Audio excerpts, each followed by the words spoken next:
Our Rise News correspondent is here to indeed break things down for us.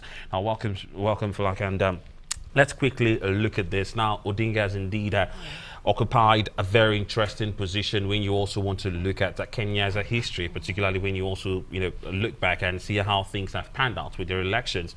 Now, how key do you think he's going to be in resolving these talks? I think, you know what, Odinga is a force to be reckoned with, and we know he's a master when it comes to this peace bridges and reconciliation.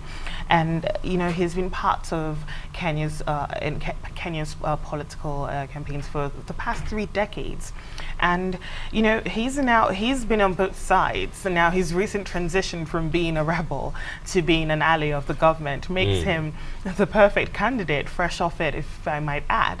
So I think something good could come off it. He's now involved in fostering peace and uniting the country after the election-induced hatred and promoting inclusivity for everybody. And people are watching this. Everyone sees it now. Hakim Dario from the People's Democratic Movement in South Sudan was saying that they should emulate sort of what happened in Kenya. So, I mean, if you look at that, I think it's good that Odinga is the person for it.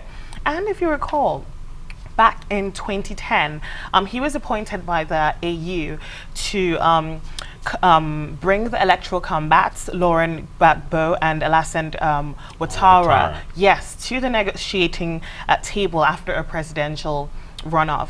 Now, if you recall that he was sort of rejected by the Gbagbo side because they claimed that he then became a player in it rather than a neutral party. So I think from all of these experiences, he's sort of learned from that, and I think he can sort of gather all the experiences and put it to hand. Now, there are a lot of things that he's going to have to do here, because it's quite messy. This crisis has been happening for a long. Well, I was just going to ask about that, and that's because when you look back at South Sudan, where lots of us celebrated, their birthday back then in 2011, and then hoped that, well, perhaps that, all the crises and all the issues with Sudan would have been resolved. But it seemed like it just shifted, and it's been all about South Sudan since then. Well, what particularly do you think, Odinga will aim to do to achieve a relative peace? You know what? I don't think it's one thing in particular. It's going to be a series of things, you see. Now, he's going to have to, first of all, complement what the AD started. But at the same time, he's going to have to figure out why it is that ever since it broke out in 2014, they've been present, but haven't been able to nail anything. So he's going to have to look at their plan and sort of see what isn't working. And, he's going to have to look at the ethical cleansing that's been happening. It's not just fighting for power now. It's not just the people that are on Makar's side versus the people that are on Kir's side.